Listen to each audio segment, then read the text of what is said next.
हम लोग रामलीला को पुरस्कार को साथ आगे बढ़ाएंगे और आई थिंक ये बहुत ज़रूरी है हमारी आगे आने वाली पीढ़ी के लिए, ये संस्कार और ये ज्ञान लेने के लिए।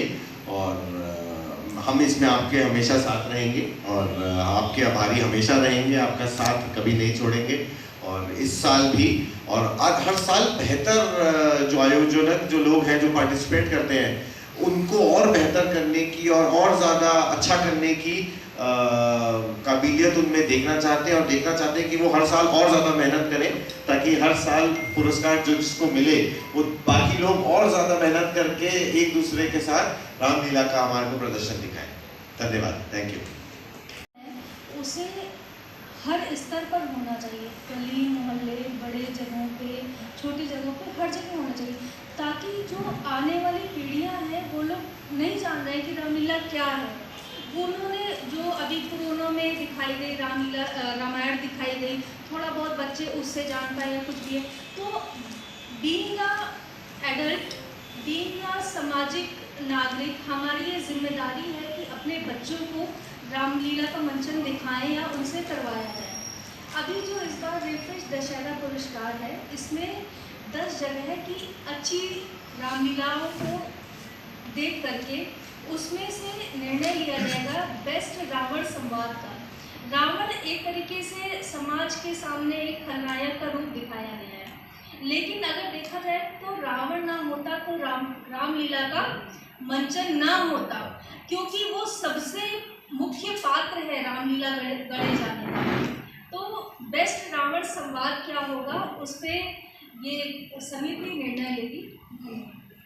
ही जगत राम का है। अगर देखा जाए आप लोगों के नामों के आगे कुछ लिखा रहता है। हमारे पूर्वजों ने कहा कि हमारे पिताजी एक ही है, वो जगत के राम है, तो उनके नाम के साथ मेरा सरनेम रखा गया जगत राम का। तो दैट इज हाउ मैं राम से जुड़ा हुआ हूँ और रोज़ सुबह मुझे राम के एक मतलब सुनने बचपन से सुनता आ रहा हूँ जगत राम का, तो मेरे अंदर राम का कूट कूट के भरा हुआ है। अब जहाँ तक बात होती है रामलीला की और इस पूरे मंचन की, तो मुझे बहुत खुशी है इस समिति की जिन्होंने इस अवार्ड को देते हैं। मैं बोलना चाहता हूँ अवार्ड कोई हम किसी को एक्चुअली परख नहीं रहे हैं, बल्कि एक प्रोत्साहन होता है, प्रोत्साहन होता है आगे बढ़ने का और ऐसे मंचन को और करने का। आज की जो दौर है, इस दौर में देखा जाए जो जातिवाद या जिस तरह की चीज़ें आ रही हैं, इसमें रामलीला एक प्रमुख तरीका हो सकता है उसको जोड़ने का। आज रामलीला को अगर देखें तो उसमें ना जात है ना पात है, उसमें भगवान ने सबको एक समानता के रूप में देखा। उस जमाने में भी जात और पात थी, लेकिन फिर भी उसको तोड़ा गया। कहीं ना कहीं रामलीला एक उस दौर का हिस्सा है जहां पर सच की नीति है, जहां पे नीति सबसे ऊपर दी गई है। नीति के ऊपर कुछ नहीं, ना प्रेम, ना प्यार, ना भाई, ना चारा, सिर्फ नीति। तो अगर नियति की बात करेंगे तो रामलीला आएगी और रामलीला की बहुत जरूरत है आज हिंदू समाज में, हिंदुस्तान में। जय श्री राम। कि हम जब स्कूल में पढ़ते थे तो हम इकट्ठे पढ़ते थे, स्कूल से सीधा मेरे घर आते थे और हम रामलीला की प्रैक्टिस करते थे वहाँ पे। क्यों कमल? हाँ बिल्कुल बिल्कुल। तो मतलब एक ही बात से मुझे वो कल वाला संवाद याद आ गया कि वहाँ से स्कूल से सीधा निकल के मेरे घर आना और वहाँ पे 8-10 बच्चे इकट्ठे होते थे और रामलीला करते थे और उसके बाद रामलीला का मंचन भी करते थे। कोई 5 पैसे की कुछ की टिकट लगाते थे, फिर उसके बाद दशहरा भी करते थे और रावण भी जलाते थे पीछे ग्राउंड में। और घर घर से जाके मुझे आज भी है 10 पैसे, 20 पैसे, 25 पैसे जितने मिलते थे वो इकट्ठे करते थे और उसे हम रावण बना के करते थे। तो कहने का मतलब ये है कि ये हमारी धरोहर है, संस्कृति है कि जिसको हमें आने वाली जनरेशन को और अच्छे तरीके से देके जाना है, समझा के जाना है। और मैं तो कहूँगा ये एक ऐसा मंचन है कि जिससे सारे धर्म के लोग इकट्ठे होते हैं। मुझे याद है जब हम छोटे होते थे रामलीला, आज भी रामलीला देखने जाओ आप तो आपको सब धर्म के लोग वहां मिलते हैं।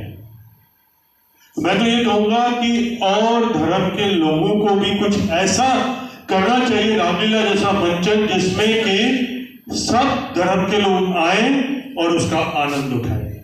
जय श्री राम। है वो हमें विरासत में मिली है। जैसे हमें विरासत में कोई धन पूंजी है ना, व्यापार मिलता है, गाड़ियाँ, घर मिलते हैं और हम उनको संभाल के रखते हैं। ये वो धरोहर है जिससे हमें बहुत कुछ सीखने को मिलता है। रामायण को पढ़ने वाले, रामायण को देखने वाले, रामायण को धारण करने वाले इंसान को ये समझ में आ जाता है कि जीवन में हमें क्या करना चाहिए और क्या नहीं करना चाहिए। तो अपने बच्चों को ज़रूर इसको दिखाएं। हमारी बचपन की यादें, जो मेरे एज ग्रुप के लोग जितने भी यहाँ पे, हम लोग तकरीबन सभी उस दौर से गुजरे हैं, तो हमें पता है कि इसका क्या महत्व है। बचपन में जब मेला देखने अपने पेरेंट्स के साथ हम उंगली पकड़ के जाते थे और रामलीला बैठ के देखते थे, तो रात को उठने का मन नहीं करता था, ऐसा लगता था कि पूरी रामलीला देखकर हम वहाँ से उठे। तो वो चाहो, और लॉकडाउन में रामायण का दोबारा प्रसारण जो किया हमारे टीवी उसने, उससे हमें बहुत कुछ एक बार फिर से सीखने को मिला। रोज अगर हम ये धार लें, जैसा कि आचार्य जी की बात से मैंने आज सीखा है, मैं हमेशा सीखने में बिलीव करती हूँ कि अगर आप हर इंसान में राम ढूंढोगे तो यहाँ पे आप अपने अंदर एक अलग बदलाव महसूस करोगे। जय श्री राम। Thank you.